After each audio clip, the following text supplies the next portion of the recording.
Hello everyone, welcome back to Diving into Doctor Who here on It's a Wonderful Podcast, a great two-parter we have today.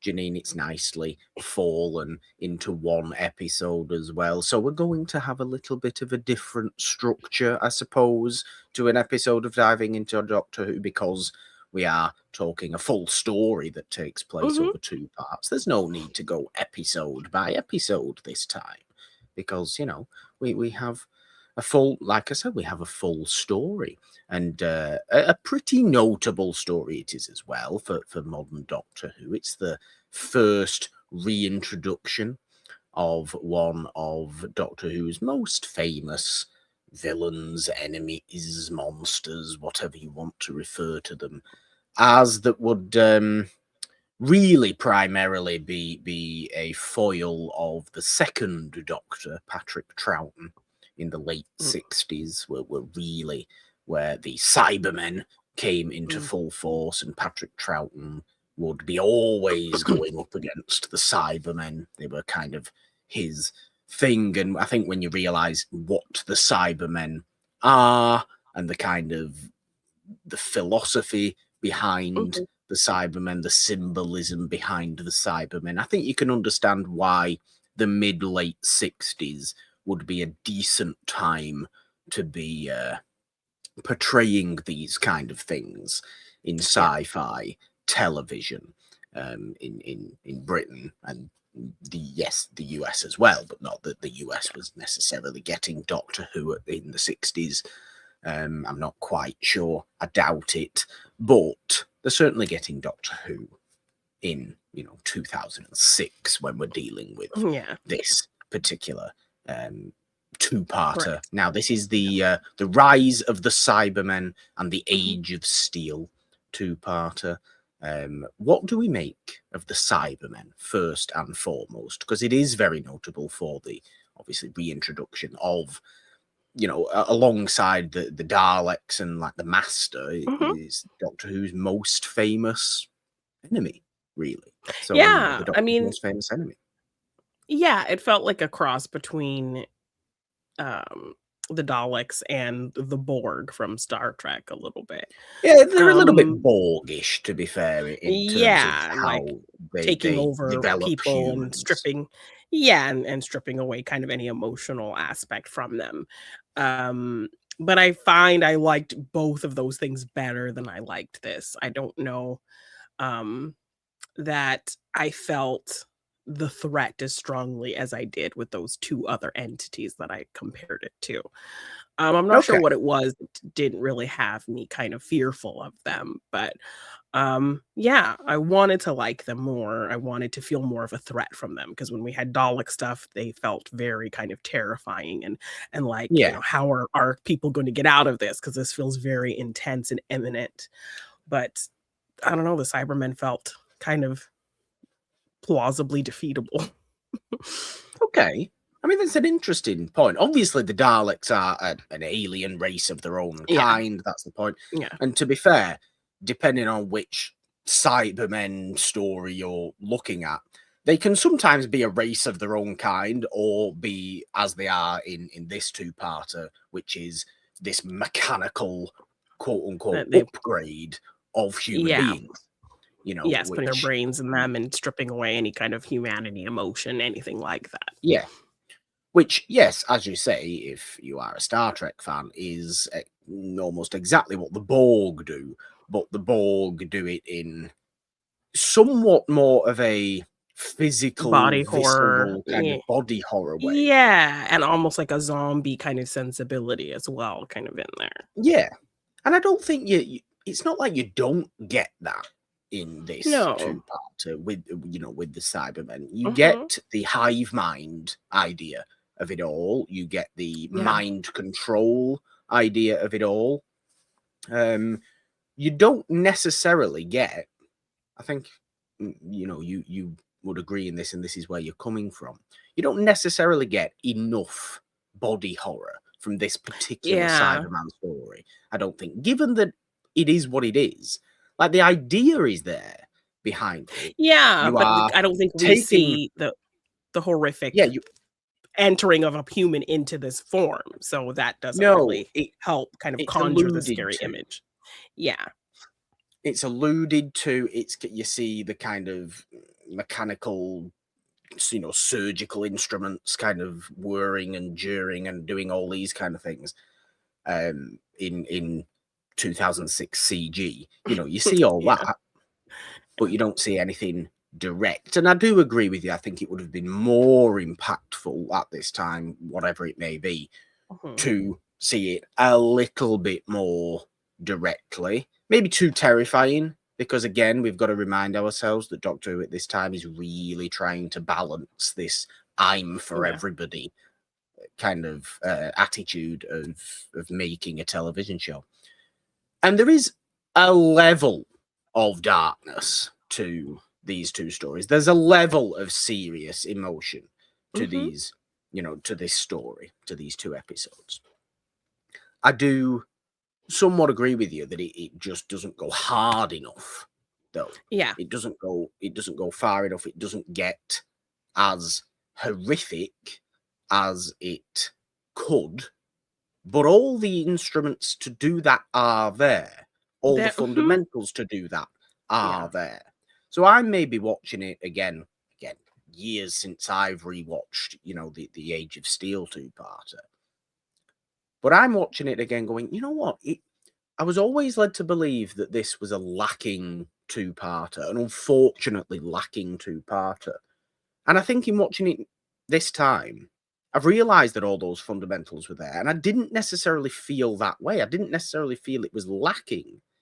I just thought, yeah, okay, it could have gone harder, but actually, it is all there.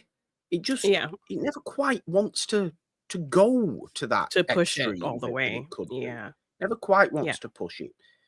Because it's always an interesting concept in any sci-fi. Anything is the mind control, symbolizing whatever political ideology may have been rampant in the late 60s in certain parts of the world, and you're commenting on all that, aren't you? Obviously, you're commenting on lack of individuality, lack of emotion, and how human beings' greatest strength is imagination, is creativity, is their emotion. The Doctor goes on a massive big shouting match with the eventual cyber controller about how humanity's greatest strength is its emotion, its capacity for emotion, its capacity for imagination, and you are stripping all this away in the name of immortality and kind of perfection. But then there's nothing to strive for once you get into this metal shell, because you can't die in theory, and you can't but you can't live, progress. really. So you can't live. So you're just stuck there forever. And obviously our central villain of this particular story doesn't really care about that, because he's a very, very selfish person. But the Doctor makes I think a great monologuing argument, as the Doctor often does, about the greatness within humanity, again showing, I think, the significant change between how David Tennant's 10th Doctor reacts to humans as opposed to Eccleston's ninth. Constantly mocking them. Eccleston's Doctor obviously does like saving people. That's never come into question. He wants to always save people. But there's a certain love for humanity that is added to with Tennant's 10th, I think. And there may be a reason, I know you've said before this recording, and I'll let you get into it now, that you feel like the Doctor himself wasn't as emotional as he should have been at the eventual realization of what these Cybermen actually are, that they are humans stripped of their emotions, and the fact that they kind of have to mass execute all the Cybermen. Yes, which means they're killing all progress of Cybermen. Yeah, which means they're killing all of these human people in these shells of these Cybermen. And like the most he can say about it is like, kind of yelling at our villain, like, see what you've done to these people, but it's Yeah. been done. And then he kind of just moves on. I think with Eccleston, anytime there was a conflict with a past villainous, Yeah. threat, that ultimately he gets a new perspective of in the episode in how something he's done has maybe harmed them, or the stuff in the Time War and having them be wiped out and that being his fault and feeling some kind of guilt over that. I I liked that. I don't know if it was kind of maybe just like we want him to stop being kind of mopey every time something like this happens. Um, Mm. and that's why, Tenants didn't really lean into that, but I always appreciated that sense of empathy from him that, Yeah. when something like this happened, when things didn't quite work out perfectly or work out as good as they could have, or we didn't save as many people as we could have. I like seeing him kind of take on that emotional pain, that empathy, that sympathy for the situation and for just not being able to make it happen this time. And it feels like it didn't really impact him all that much, where I would think Eccleston's, it would impact him more. So I think I got just kind of used to the Doctor's empathy, and I don't know that I saw enough of it from Tennant when all of these Okay. people presumably got killed in this episode. Yeah. So that was a little bit disappointing. I mean, that's totally fair. I think in a way it shows that we're kind of spoiled by the episode Dalek, which Yeah. obviously is one of the great modern Doctor Who episodes still, and it was halfway through series 1, right? Yeah. But the quality of that episode, its depiction of the Dalek Doctor relationship is unbelievable. But in a great way, not unbelievable in a negative way. Yeah. And I get why you would compare kind of that to this, because it's another obviously very famous, well-known enemy of the Doctor. The Doctor is well aware as soon as he sees the Cybermen come, he's explained to everybody else there exactly what they are. He knows this, or at least he thinks he knows this. They're a different kind of Cybermen to what he is used to. There is that great scene, I think, though, of the first realization of exactly what has happened to these people in becoming Cybermen. Though it takes place in the second episode, when he's down, and I think doing this infiltration of John Lumick's big operation. And he's with one of the revolutionary characters that we get in this particular story, which is an interesting angle, and I'll ask about that shortly. But they kind of find a dying Cyberman, essentially, and the Doctor realizes that there is an emotional inhibitor in this, but there is flesh here. Yeah. So the Cybermen are human. The Cybermen are simply human brains, manufactured flesh inside the metal exoskeleton. That's the idea of them. Accidentally, kind of, the Doctor breaks the emotional inhibitor, and you just get this really effective line of, "I'm so cold." Why is it so cold? I feel cold, from the Cyberman. And then the Cyberman tells, the Doctor and Mrs. Moore their old name, their human name. Yeah, they remembered. It's very, very, it's very, very sad at that point. It's very effective. I think it's very affecting at that point. Yeah. I think it's probably the strongest scene. Yeah, illustration of kind of what I was wanting. Yeah. I don't know if you want to kind of just give a synopsis of like what is happening. Oh, I should, yes, shouldn't I? You know what I'm like in these kind of things. I always get all over the place. Jump right in. Yeah. I like jumping right in. I'm excited. Yes. Doctor Who, it's good. I should say, because there's plenty of other things going on here aside from the simple fact it's the Doctor and a group of people battling Cybermen. So upon landing on an alternate version of the Earth, the Doctor, Rose, and Mickey learn that Pete Tyler is apparently alive and well.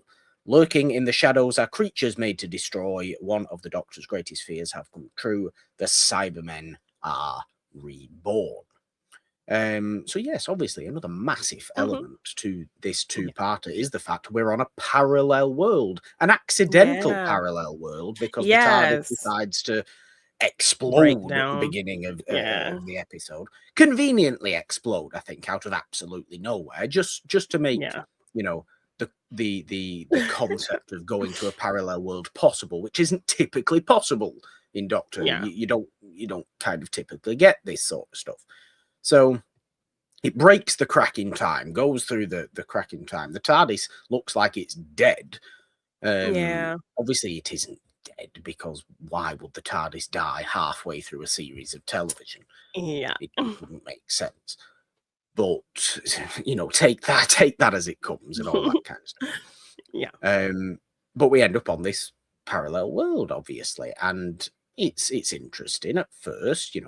Mickey kind of goes out of the TARDIS and thinks, "Oh no, it's fine. We've crashed, but look, we're in London, and it's this year." And he's a newspaper. Everything's and everything, fine. of course. Everything's Yeah. fine. Doctor walks out and immediately sees a load of zeppelins in the Zeppelins sky. in the sky. This Yeah. is This is not our not London. Yeah. this is not your London. This is not your world. And then Rose is thrown for another loop. She's been thrown for a loop in the last couple of episodes, as we talked about, obviously, in the last episode of Diving into Doctor Who, given the realization that the realization of the nature of the companion, should we say? Yes. Yes. Rose is first realizing this now, and she's thrown for another loop aspect. Here. Yeah. A disposable aspect, and she's thrown for another loop here when she realizes that in this world, again, her father is still alive. So Pete Tyler is back from the Great Father's Day episode in series 1. Which was one of your favorite episodes of series. Yes. And so I love that this episode kind of subverted our expectation of that. Because we see her struggle with listening to the Doctor once again and say, "This is not your father. Don't mess around with things." And even kind of the frustration that I felt when she was messing and meddling with things in that last episode with her father. But you feel like, okay, well, it worked out pretty well there. She had this moment with him, and got him to kind of understand who she was, and was able to relive something that she never kind of got the chance to experience. So you think, okay, well, maybe that's happening here.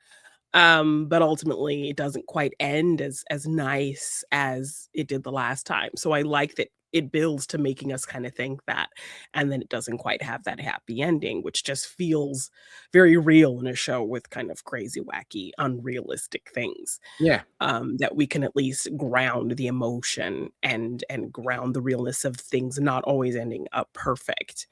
So yeah, those were kind of my favorite bits of the episode. Her trying to kind of once again bond with her father, who is from a different time.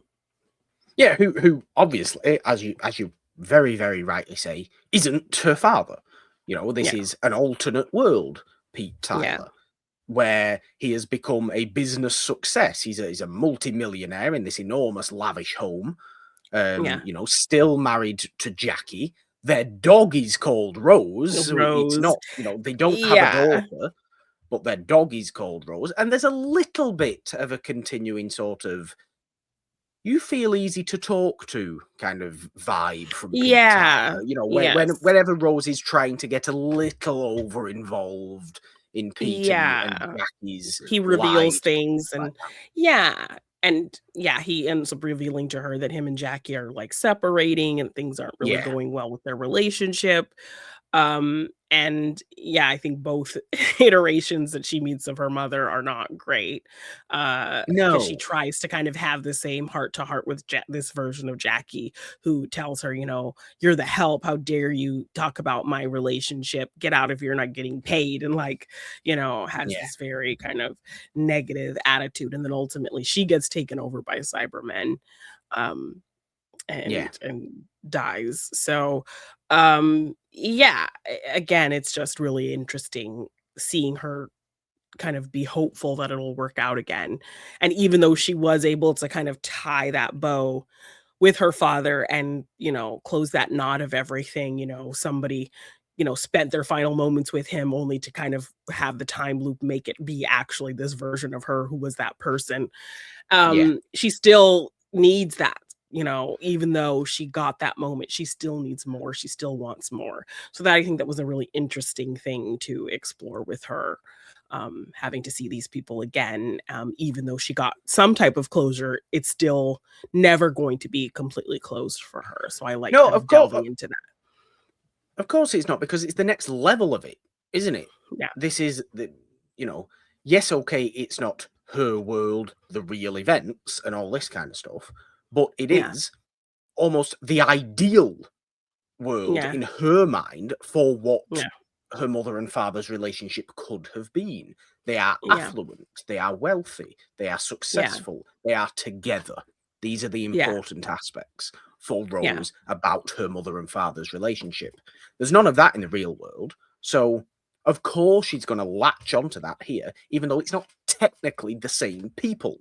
So, Yeah. obviously, she's going to latch onto that. We should also say the reason Jackie refers to Rose as the help is because Rose and the Doctor end up infiltrating Jackie's 40th birthday ultimately party. Jackie's birthday party. Yeah. Pete is hosting Jackie's birthday party, and because Pete works for Cybus Industries, which is obviously, given the title of it, it is Yeah. John Lumick, the villain's Company. business Yeah. company, who are secretly creating the Cybermen, of course. There's a certain need for the Doctor to get more information surrounding Yeah. this, and naturally Pete becomes an easy way of doing that, because Rose wants to go and see Pete anyway, so the Doctor kind of gives in and just goes, yeah, okay, we're gonna Okay, go and because have that's where I need to be. Yes. So let's pose as caterers at this party so yes. we can get in. Yeah. And there's a lot of interesting things there. And by the end of the first episode, obviously the Cybermen do attack this party, these first wave of Cybermen Mhm. to attack this party, assassinate the president of Great Britain, who Yeah. this Mhm. particular world, played by Don Warrington, I think, who's a great British television actor, many, many various things. You'll always find somebody you recognise in any given episode of Doctor Who. I think I've been saying this a Yeah. lot recently. And Yes. certainly, obviously, you also very much recognise John Lumick himself, the villain Yes. of this story, as funnily enough, somebody who played David Tennant's father the year before in Harry Potter. So weird. Yes. Barty Crouch and Barty Crouch Jr. in Yes. this episode. Barty Yeah. Crouch Senior, Roger Lloyd Pack, obviously known for many other things apart from just being Barty Crouch Senior in Yeah. in Harry Potter and the Goblet of Fire. Obviously, was in Only Fools and Horses as Trigger for a long time. Was in The Vicar of Dibley, other such very, very famous roles British from things. Roger Lloyd Yeah. Pack. Yes, but he's a creepy presence in this Yeah. whole story. I think is Lumic. He's got a very, very, he's putting on a very raspy sort of voice. He's very kind of low key, intimidating, very, very Yeah. controlling, kind of Yes. troubled And genius character. yes, and very selfish motives for this whole kind of operation, because Incredible. he's dying, so he's trying to find a way to live on. So that's why he has created this whole kind of system so that he can, transport his body into something else when his body ultimately gives up on him. And then it Yeah. kind of goes into this whole chaotic thing that he ultimately ends up doing to the point where he loses control of them and they dispatch Yeah. him earlier than he wanted to be dispatched Yeah. and put him into this kind of hive mind brain chair controller of everything. So Yeah.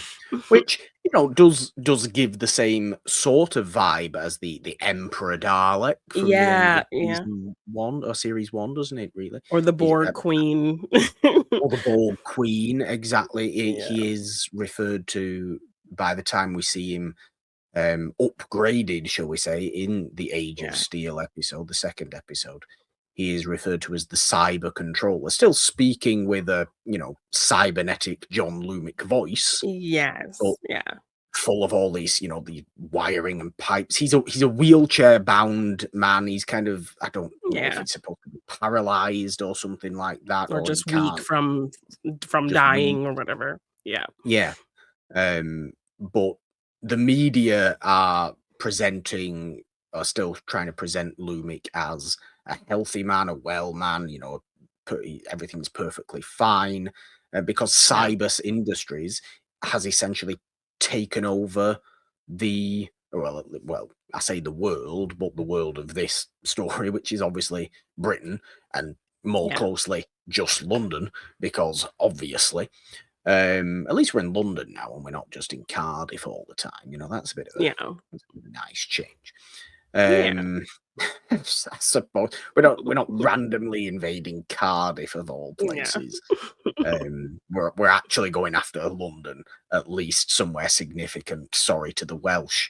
That was a joke, obviously, but it's an interesting idea as well, and obviously it's something we've seen plenty of times in sci-fi before. It's almost Skynet like, isn't it? You have one Yeah. company that has just taken over the whole of society. They Yeah. are involved in everything. They own everything, so the level of power is just absolutely extreme. We kind of have these things a little bit, obviously not to this level, but Yeah. we see these things in our world, the real world. So when it Mhm. can, it's always nice to see this sort of thing develop itself in a philosophical sci-fi concept, I think, Yeah. because sci-fi is there to teach us morals, and make us Yeah. question society, isn't it? That's what Yes, philosophical and sci-fi does really well, and it's nice that we're continuing to compare this particular two-parter to Star Trek, I think, because Star Trek, obviously, it's yeah. something Star Trek does better than So anything well. else. Yeah. Mhm. It is make us question things in our own world, all the Yeah. various machinations of society. Yeah. And it's very much doing that. So it's very corporate, this whole story. It's very lack of individuality, and it's kind of Mhm. early social media a bit as well, Yeah, a little bit. because Mhm. you're getting these news feeds into these earbuds that Earbuds, everybody yeah. wears, that at random times of day, and everybody just stops still dead in the Mhm. street to get all this information Download the news, directly, yeah. to download Mhm. the news, get this new download directly into their heads, and then just Yeah. walk about the day. And they're all quite creepily at the end of this download share the same joke. So they're all just Yeah. like quickly laughing Laughing and then going together, about the yeah. day. Yeah. It's very, Mm, very, eerie, very yeah. eerie, very eerie, Yeah. because Yeah. again, like we say, we are battling against a lack of individuality here, Yeah. and we cannot have, we must have, as humanity, we must have individuality. Yes, and when we do have things like this happening, that comes with our revolutionary group, so we It also get that does, happening, yes. What do we make which it? What do we ends up make of these guys? Not necessarily the most significant of these guys yet, because this is where Mickey's storyline is. Basically, yeah, Rose's storyline is, oh, I'm gonna try and I reconnect with my shouldn't, but I'm gonna parents try and and reconnect yeah, with my parents that aren't actually my parents. The Doctor's yeah, just interested in what the hell's going on with the going Cybermen, on, I need to and stop the cybermen, yeah, Mickey's off with a revolutionary group. yeah, I mean, he gets captured by the revolutionary group first and foremost, but it's yeah, interesting to have this sort of group here battling against Lumic and Cybus yeah, Industries, like and being aware questioning. of kind of Yeah, questioning, everything. being aware of kind of having some concept of what's going on and that it's not good, and wanting to kind of fight against that. So we do give Mickey something really interesting to do, like he goes to visit his gran who is not with him in his world, and she's Yeah. alive and so happy to see him. And so that kind of emotionally affects him. And ultimately, when the other version of him, Ricky, shows up, Yes. that's where the big kind of conflict happens, and he gets captured and kind of interrogated by himself, essentially, Yeah. who's all a part of this revolutionary group. And so they decide to bring him along as part of the group, which ends up kind of turning into a whole new life trajectory for Mickey, which was very interesting. This is really why this two-part of these episodes are so significant. They are the reintroduction of the Cybermen.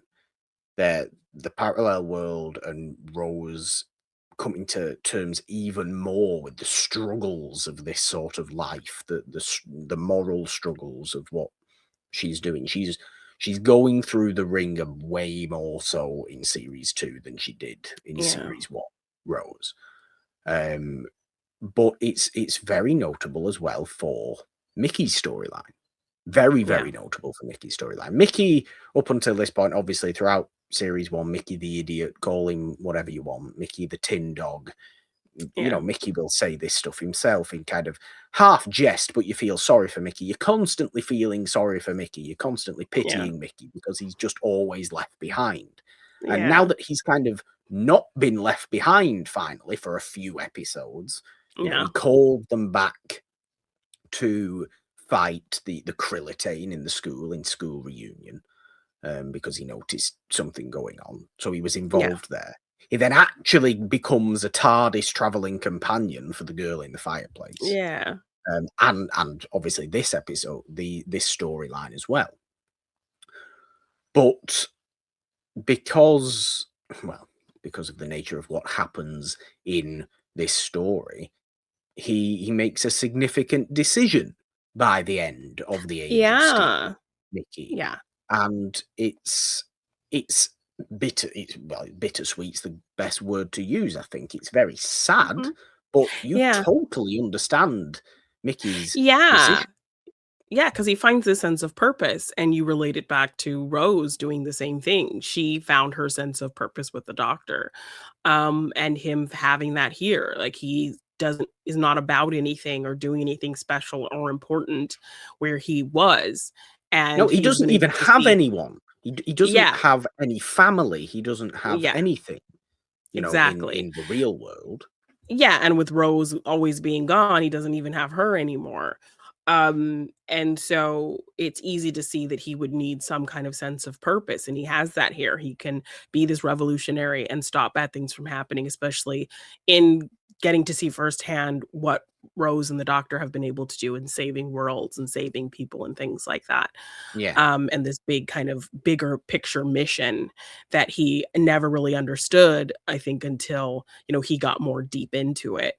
yeah. Um, There is and also so the I issue of, you don't need me, Rose. You have him.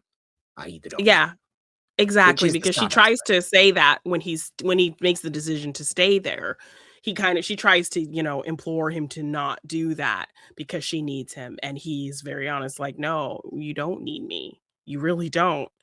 Yeah, Um, and then also the fact that Ricky did get killed, and he so now did. Yes, Ricky's Nan won't have anybody. So he wants to stay there to be with Nan and take care of her yes, in Ricky's stead, and do something to be useful and helpful and, have a purpose.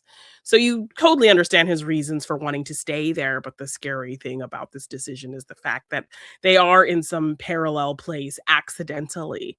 So there would be yeah, no way for them to come back, visit him, see him again, pick him up if he changes his mind. He could go back and visit, anything like that. He would just, yeah. this would be the last time she'd probably see him. So it's a huge Well, decision, but I love how kind of, how flighty we had seen him, upon first meeting. now to see just how resolute he is in something. He's so sure of this choice, and it makes you feel good about the choice, seeing how sure he is about it. Yeah, There's no hesitation at all. So we're happy for him. I do agree. I enjoy this change for Mickey. I enjoy what Mickey goes through Yeah, during this story. He becomes himself. He becomes a bit more full as a person. He feels a bit yeah. more. I suppose it's all about feeling useful for Mickey, isn't Yeah, it? I mean, he saves them from the final kind of explosion conflict. Yeah, The other revolutionary guy, who was friends with Ricky, is wanting yes, to take the Zeppelin and leave them, but he's like, "No, we're gonna stay and make sure we get them out." And he sends a message to Rose, "Meet me on the rooftop," and he's able to fly them out of there. So he ultimately ends up kind of saving the day for the most part. So yeah. He's massively so, massively so. I yeah. have a few questions regarding this whole Mickey and the revolutionary aspect, though. Yes. Number one is, frankly, do you think we'll ever see Mickey again? Simple question. Do you I think we mean, will ever see Mickey again? it's Doctor Who, so I feel like we will. I feel like there'll be some type of parallel, something that happens, some dimensional rift, something that will make it possible for them to see him again. Good answer. Good answer. I I'll know just not to say that. trust Good any answer. kind of finality in, quite a few things on this show, No, so not necessarily. What do you make of Jake, the kind of lead revolutionary in Ricky's stead, at least when Ricky um, does eventually get killed? Ricky, obviously, being a much more intimidating presence than Mickey is in Yeah, but I comparison. think in the end, he kind of ends up showing more leadership skills than Jake does. So What, Mickey? Mickey Mickey himself? does. Yes, by the Yeah, end of it, I mean, he's the one who wants to stay, and Jake's like, "No, we gotta get out of here," da, da, da, and all this kind of thing. And but they ultimately, when he sees that Mickey has kind of made the right choice, they do kind of have this rapport build up by the end of it. So I somehow I feel like Mickey ends up maybe being more in charge by the end of things. so basically, we don't Since think much of Jake, which is fine, no, but do we not think no. much of Jake? Okay, Not it's so much. I, I asked that question simply because I seem to remember this particular man being somewhat of a preteen heartthrob for a certain group of people at the Oh. time. Yeah, I mean, I guess Um, I could see it. He looks like Brit boy band guy, so, yes, I mean, very he much looks like he would so. be in a British boy band, so, I get it, but yeah, he wasn't sparking anything for me particularly, so, Fair. I mean, if that's what you're maybe asking. maybe it's the extreme northeast accent that he has. Maybe. Um, to be fair, which I don't know how well you deal with the Geordie accent, Jeannine, but Jake's was pretty strong for a Yeah. mainstream BBC show. To be fair, so I didn't mind Yeah. that. And then obviously you have Mrs. Moore as well as part of the revolutionary group. Yeah. Yeah, I That's do sad. like at least yeah, it was sad to lose her, but at least the doctor kind of makes a point to, like, this was her real name, she had a family, please go find them, and, Yeah, so at least there was that. But again, I think I wanted a little bit more from her loss, or even just to build her up a little bit more as this yeah. kind of figurehead of this whole kind of thing. There's there's there's a question. There's also a question to be asked. I think is does the Age of Steel two-parter just try and do one thing too much? Could it have been maybe not a parallel world as a story because it's a single writer, isn't it? It's not a typical writer Mhm. of Doctor Who. Yeah, It's not a Russell T Davies. It's not a Moffat or a Mark Gatiss or Paul Cornell or anybody else. It's a particular. It's Tom McRae, I think, writes this particular story. So it's very yeah, singular. It could have really been a story that any Doctor at any point could have probably dealt with this kind of thing in yeah. concept. So does it try and do too much to be its own rounded quality story and interject itself into the wider series too? And it should have either been a little bit more singular, a little bit more on its own, a little bit more not trying to influence the wider series too, or not take place on the parallel world, so you don't necessarily have to deal with Rose's, parental issues Yeah. here, and you could have used the time that's focused there, that's rightfully focused there, Mhm. but you could have used the time that's there to focus more on the revolutionaries, and to focus more on the horror of the Cybermen, because ultimately you only have an hour and a half of television, two 45-minute Really. episodes to tell, Yeah. 40-minute This episodes to tell this story. whole thing, Yeah. and there's a lot going on. Mhm. I mean, yeah, but I think the Rose stuff was kind of like my favorite part of it because I liked kind Yeah, of learning that it's never kind of gonna be closed for her. She's always gonna have that itch to want to, you know, tap into that familial aspect for her. So I don't know what we could have sacrificed to build up the revolutionaries, but I kind of wish there was a way we could have delved into yeah. them a little bit more, so the impact of kind of their loss and their efforts and, Mickey having this drive to wanna be a part of this would have hit a little bit harder.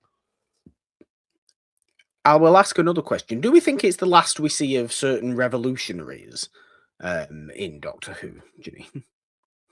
I I don't know I asked this virtually the same thing about Mickey, but I mean, yeah, I mean, I don't think so. I'm not writing anything out, and, like, yeah, eventually, when I learn what Torchwood is, I don't know if yes. these are people who are going to be a part of this bigger picture of Torchwood, maybe, I don't know. Okay, So, okay. yeah, that's where my brain is kinda going. Interesting, interesting. Yeah. Not a bad thought that it would go there necessarily. I don't think it would. It makes somewhat sense that I think your mind would go there. I'm not saying that strictly is what happens or anything like that. Torchwood is mentioned in this episode as well, by the way. So there's even a Torchwood in the parallel Yeah. world. Yeah, that Um, it's just kind of so peppering it everywhere. Um, it is but very much. solid writing, but I just want to mention that whoever does the makeup on this show, like, You it's would something I've despair. noticed, but they were doing a lot of close-ups on Rose's face in this episode, and the cakiness of her eyelashes, the clumpy, chunky cottage cheese of her eyelashes application was just ridiculous. Like, who did this to her eyes and said, "Yes, camera ready." It is the thickest, clumpiest eyelash application, mascara application that I've ever seen. I'm like, Listen, "Why?" this is So mid bad. It's so 2000s. This is what bad. people look like. Ugh, gross. I just wanna, like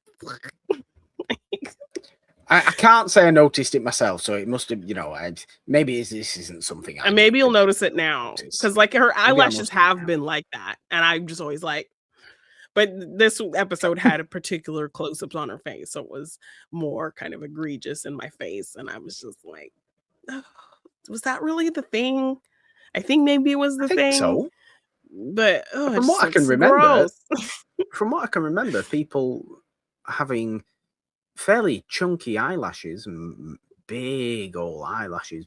Certainly, big eyebrows were a thing for a time. Yes, bushy eyebrows, but, like, just the clumpy. It's clumpy. It's not big, it's It was clumpy.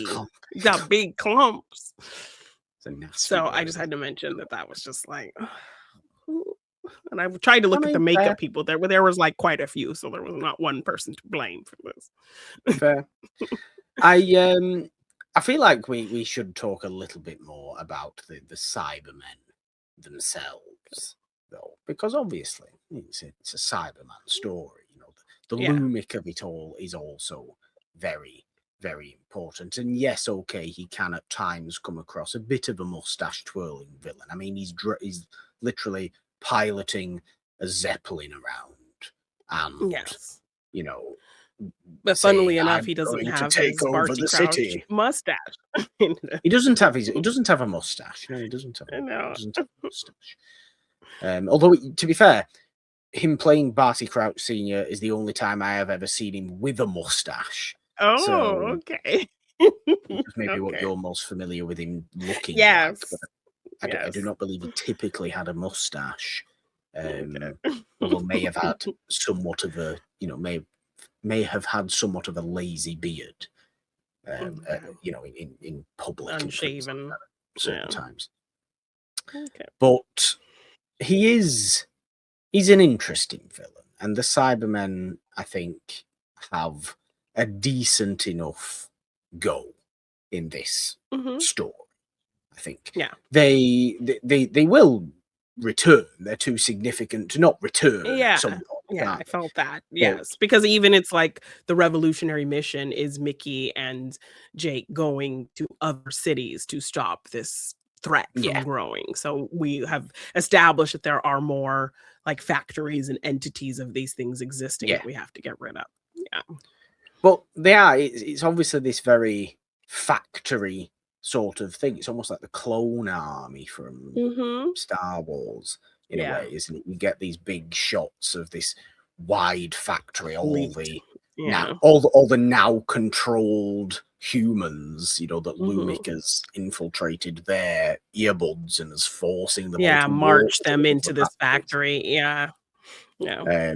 to be either incinerated or Deleted. upgraded or Yeah. deleted or whatever it Yeah. may be. The Cybermen love saying delete, like the Daleks love an extermination. Exterminate. Yeah. The Cybermen love a delete. Unfortunately for the Cybermen, they've not got quite the same level of quality voice work that the Daleks have. No, it's very kind of dead because they're supposed to not have any emotion, so Well, they're it's supposed very to be kind dead. of I mean, straight. it's what they're supposed to Yeah, be. You can't exactly, clone it. yes, whereas the Daleks get very kind of emotionally frustrated, and they have that Which is the fun vibrato, thing about the like, Daleks, right? That, that, which I love. that's the fun thing about the Daleks, is because the That's what Daleks are makes them supposed to be scary. emotional. Well, yeah, but the Yeah, Daleks are supposed to be emotionless, yet they are but you incredibly can get emotional them. all the time. Yes, you can get them riled up, and they get kind of petulant sounding, which is great, which I love, yeah. But the Cybermen are supposed to be emotionless and actually are. And stay very I feel like emotionless, yeah. this is what the Daleks would be like if they were properly emotionless, and I prefer an emotional Dalek, admittedly. I Yeah. do prefer an emotional Dalek, but the Cyberman's voice is more, "You will be upgraded. You are not compatible." It's very, very deadpan. Nothing Yeah.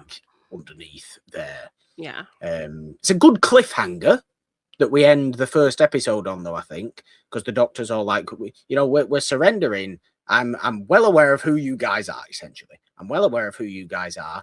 We're surrendering. We volunteer for the upgrade. Please take us for the upgrade. Because obviously he wants to be taken for the upgrade so we can stop everybody else being upgraded.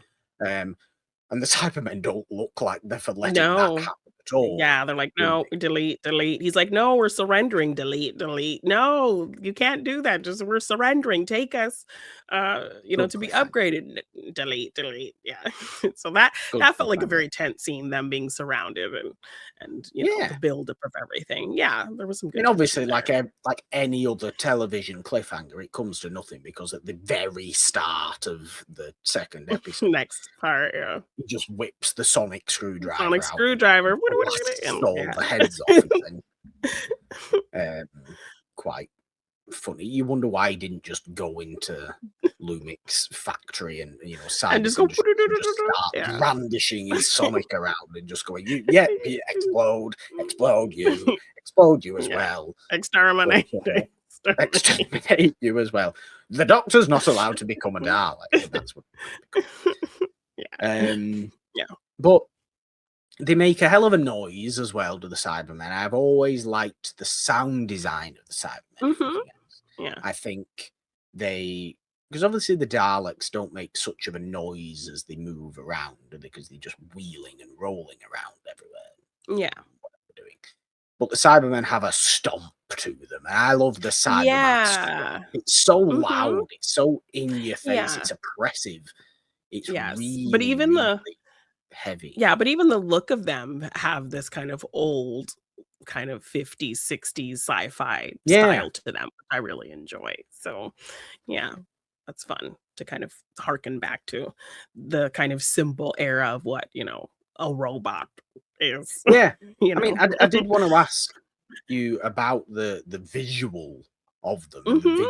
visuals of, this episode. And it's, Yeah, I because mean, I do it's agree, clear this, they I were. really like the look of this particular Cybermen. Yeah. And the Cybermen go through various different styles of Yeah, visual. I mean, the Daleks do too, funnily yeah, enough, and you wouldn't yeah. necessarily think they do. But at a certain point, not that anybody liked this at the time, but at a certain point in the Matt Smith era, the Daleks become multicolored, and it's really Oh, weird. Like there's a bright yellow okay. one and a bright blue one, and it's weird, and nobody really likes it, but it happens. But the Okay. Cybermen do go through multiple changes, and they can get a bit more body horror-ish.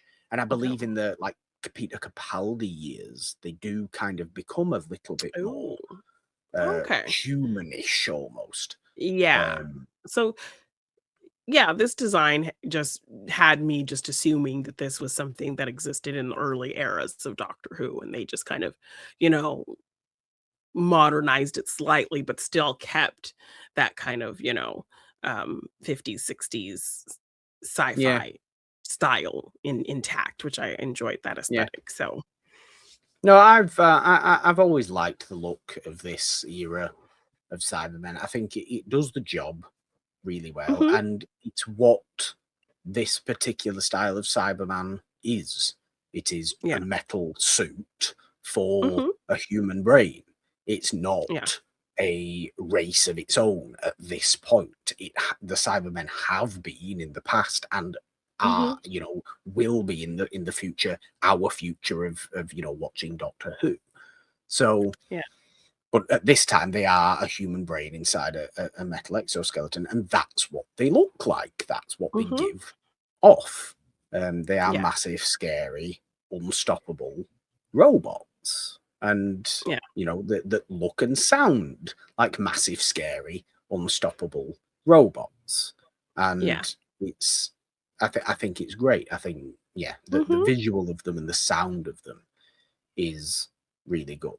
I am interested to get to their next appearance in Doctor Who yeah, because I think the battle that commences there, will be I'm more impactful fascinated to than. hear. Well, I'm fascinated to hear Okay, your opinion of the battle and how you think this okay, battle ends up kind of shaken out, somewhat working out, shaking out, shaping up.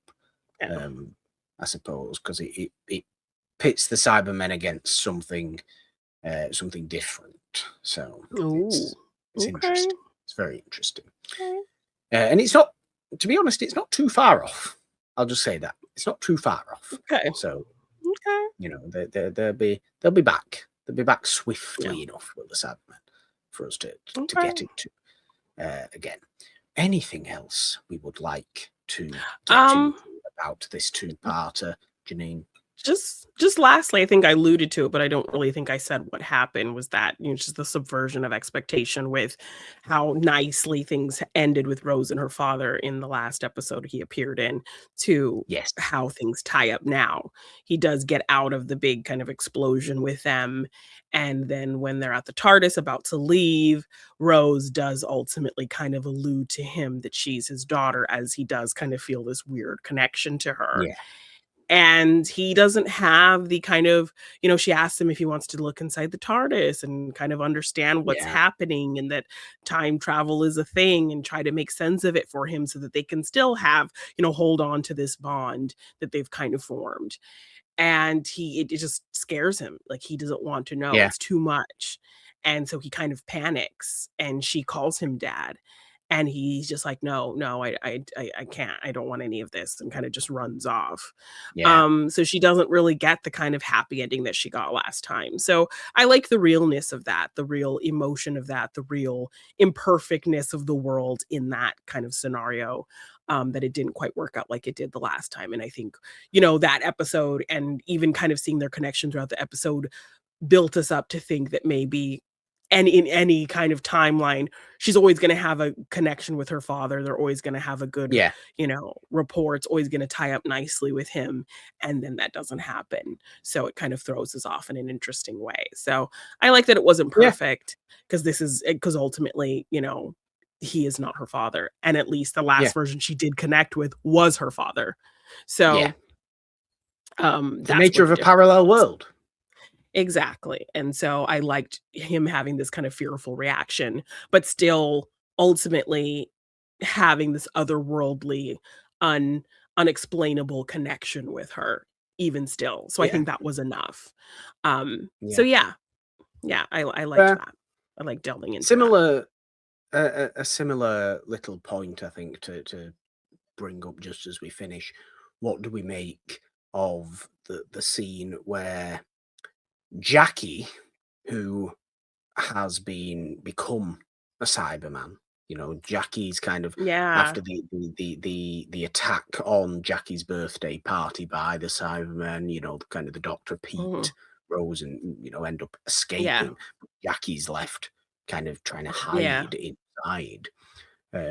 She's still wearing the earbuds, so when Lumik goes to switch on the hive mind control situation and have everybody in London march towards his factory, she's joining them. She's doing that. And when Rose and Pete, in their little let's split up and look for clues aspect of the Doctor and Mrs. Moore going down into the tunnels to try and get into the factory from underneath, seeing all this army of, kind of turned off Cybermen, essentially. And finding that one who's dying. And Mickey and Jake coming from above and trying to get into the Zeppelin itself and kind of disintegrate the transmission and all this sort of stuff to stop these people continuing to march. The Rose and Pete are going right in through the front door wearing fake earbuds and trying to get in and sort stuff out in that way. Walking along these lines of people walking to their death, essentially, which is a terrifying thought, a terrifying concept. When you actually think about the real world aspects of this, it's unpleasant. It's what sci-fi does best, as we've kept saying. But they are found essentially by the cyber version of Jackie Tyler. Who doesn't obviously look like Jackie Tyler at all. He's a Cyberman. So, there's no discerning one Cyberman from another Cyberman. They literally all look exactly the same. So they're walking and marching. One of the Cybermen says, "You wait there," while another, kind of line of people cross over to get into like a traffic warden Cyberman. I don't know why this exists. But this is what's going on. And then this Cyberman just turns around and go, "You are Peter Tyler." Yeah, and Pete's going, "Yes, I'm Peter Tyler. You work for Cybers Industries." "Yes, I was Jacqueline Tyler." "What?" And then, "Oh God, what's this?" Oh no, terrifying. And then the kind of heartache from that, because even though, like, when he was talking to Rose about the disillusion of that relationship, he didn't seem like on board, like that's what he wanted. So no, it's very obvious. I mean, we know Jackie Tyler. You think Jackie's ever not going to be the one in charge? Of course she was always going to be the one in charge. Yes. But I do like at the end of this, after realizing that this version of her mother dies, the first thing she does when they get in the TARDIS is she goes back and to see her mom and give her a hug and make sure she's okay. So that was sweet. The real Jackie, the real, much more pleasant, nice Jackie. The now pleasant. Now pleasant. Considerably. A great deal. Yes. She has really softened a great deal, Jackie, in the Yes, and I time. always love, like, we get a shot of her lighting up when she hears the TARDIS sounds. Yes, yes, we do. Yeah. It's like, oh, Rosie's back. Oh, Yeah. yeah. Yeah. She's even giving smiles to the Doctor these days, isn't she? She's even like, Yeah. "Hi, Doctor, how are Yeah. you? Yeah. Yes, yes, it's okay. You do always bring her home. It's fine Yes, now. I I get trust it you now. now. Yeah. Where's Mickey? Oh yeah, Oh, where's Mickey?" The Doctor just dun, says, "Oh, dun, Mickey's gone dun. home. Don't worry about Yeah. that. Don't worry about Yeah. it." Yeah. It's nice the final scene between the Doctor and Mickey. I think those as well as when Mickey Mhm. obviously decides to stay there in the parallel world as a Yeah. revolutionary. Doctor gives him a nice little kind of hearty slap on the face and said, "Well done, Mickey Yeah. dear." Yeah. I like that. And I like that. It's sweet Yeah. because then Mickey feels a bit like satisfied by all this as well. Mickey Yeah. knows he's made the right decision. The right decision. He has that support. Yeah. Mickey knows he's made the Yeah. right decision, and Yeah. I like that. But how are we going to explain to the real Jackie that, yeah, Mickey, you're not going to see Mickey Yeah, again? because they got really close, so yeah. I can't quite remember if we do explain to the real Jackie that Oh, that she's never quite going to okay. see Mickey again. We'll have to see. Um, I really don't recall that bit. Yeah, So because they yeah, kinda formed a little bit of a nice bond over time, so kind of being the well, outsiders of as- all of this, so well, yeah. I mean, given that the way they started in early series one, where as soon as Rose went off with the Doctor, Jackie started everyone accused blaming him. Mickey for Yeah, kidnapping her. telling everyone, "Yes." It was terrible. Yeah. But yeah, obviously that didn't happen, did it? And they had become much closer. So yeah, I Mhm. don't know what this means for Yeah. Jackie's thoughts about parallel worlds and things. Jackie can't Yeah. handle too much deep thought about it. I think she's happy enough now to realize that aliens are there and the Doctor will be battling such aliens, but thinking about the Mhm. timiness of it all, the Yeah. timey-wiminess of it all, Yeah. ain't gonna work out for Jackie. I don't think Yeah. it's not gonna make sense. Sit yeah, But it's not gonna sit right, but we will yeah. see where it gets. We will see where it gets for Jackie, I suppose, won't we? But it is nice to end the episode, yes, with a hearty, warm hug from Rose to Jackie and saying, "You're Yeah. alive." Like, of course, I'm alive. I'm I'm here. alive, I'm just yeah. here having a drink. It's fine. Everything's Yeah. good. Yeah, Yeah. like I've been through it, Mum. I've been through it. I can't do this. Yeah. Um, what's up? It's fine. Yeah, okay. Let's have a nice Yeah. and end the episode. So Yeah. there we It's go. nice. Mhm. Cybermen, revolutionaries, parallel worlds.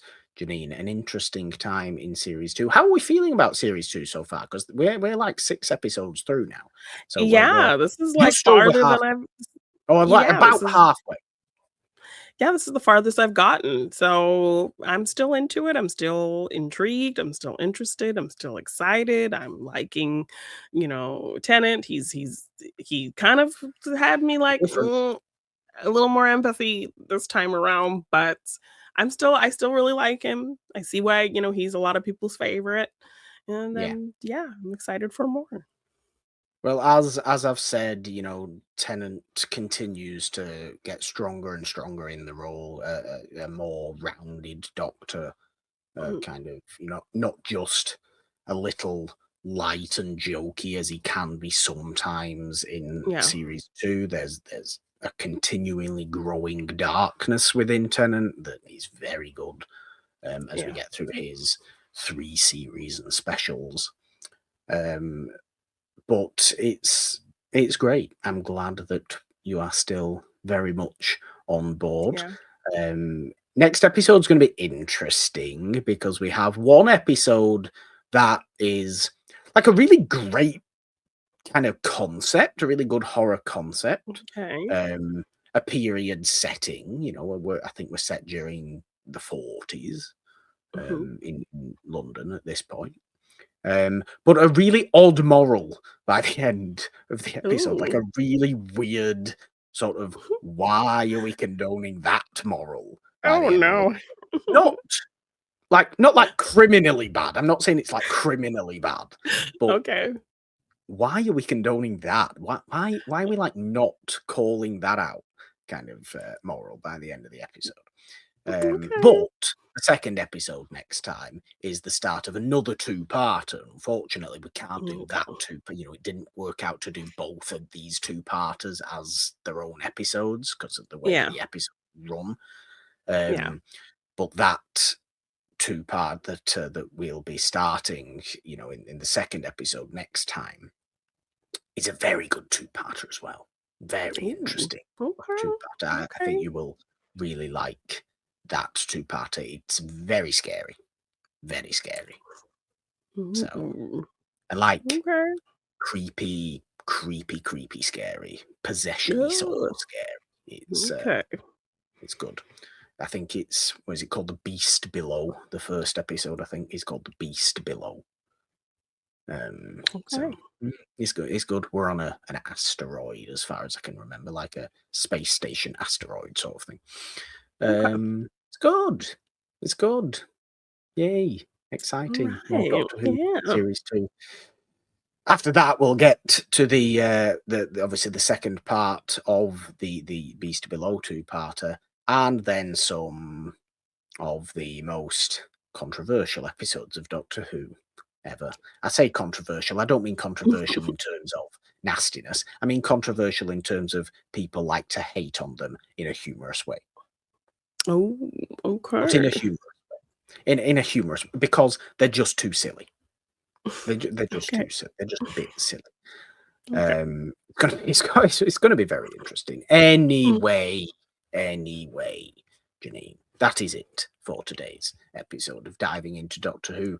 I think the rise of the Cybermen and the Age of Steel with Barty Crouch Senior versus Barty Crouch Junior. In rather hilarious fashion.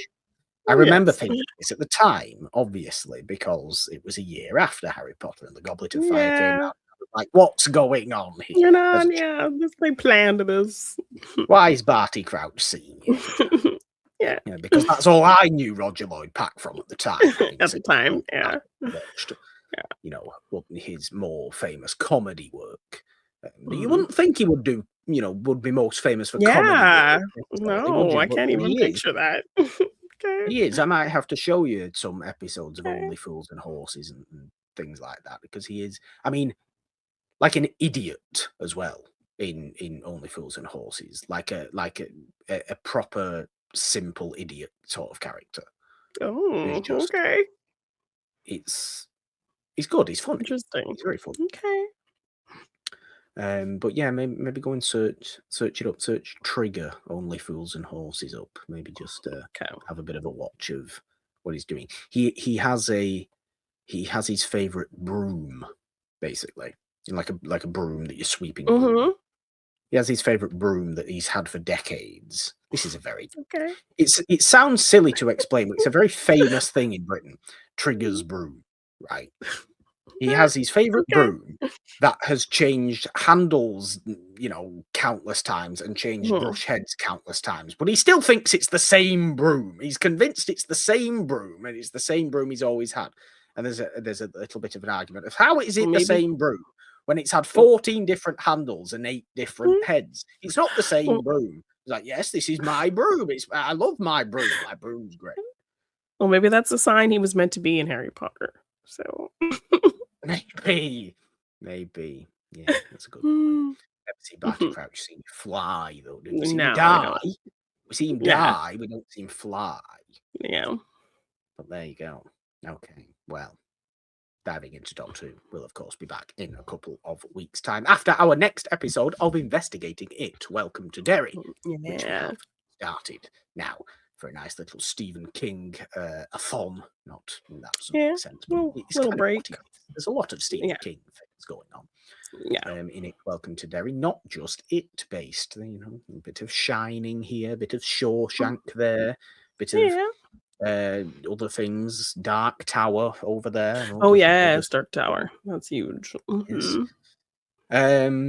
So that's very exciting. That is what is alternating at the moment on a Monday on our TV-based shows. Obviously, this and Investigating It. Welcome to Derry. Mhm. Morgan hasn't seen every Wednesday. The main show, It's a Wonderful Podcast, celebrating old movies every Friday. Do subscribe to this podcast feed wherever you are listening today. And if you are watching today's episode of Diving into Doctor Who, do subscribe and ding your notification bell on the It's a Wonderful Podcast YouTube channel. Yay. Mhm. That's what you also can do. Things have been scrolling down at the bottom of the screen all episode long, but if you are just listening to today's episode, leave your comments on Spotify, rate, review, like, share, everywhere else, all that good stuff. If you would like to support us on Patreon or donate in any way, you can find links to do that in the description of today's episode. Or, of course, just find us on and across all the social medias on the app formerly known as Twitter and on Blue Sky at It's a Wonderful One. Find me on the app formerly known as Twitter at The Purple Dawn with a 3 instead of the E in the because, Jeannine. 3 is a magic number. On Instagram, TikTok, and Blue Sky at The Purple Dawn. All of your Cybers Industries fair as well. You can find me at Jeannine _ on Twitter, Jeannine on Instagram, TikTok, and Blue Sky. And if you want to get any merch for any of our shows, just check the description for the link or search G9 Design on tpublic.com. Now we have a choice to count down today. We can either be a Cyberman and be all deletey and delete. It's not as fun as the Dalek one, but it's appropriate. Or we can do an impression of any given Roger Lloyd Pack character, namely Barty Crouch Senior, when he is talking about dragons, for example. Oh my god, Chinese fireball. Ooh. Which is one of the several stupid line readings in Harry Potter and the Goblet of Fire that I can't look past every time I watch it. I hear it every time. Like, yeah, I'm gonna listen out for it. Why does he say it like that? Right? 3, 2, 1. Bye. That's a very on-edge impression of Barty Crouch. He's always stressed.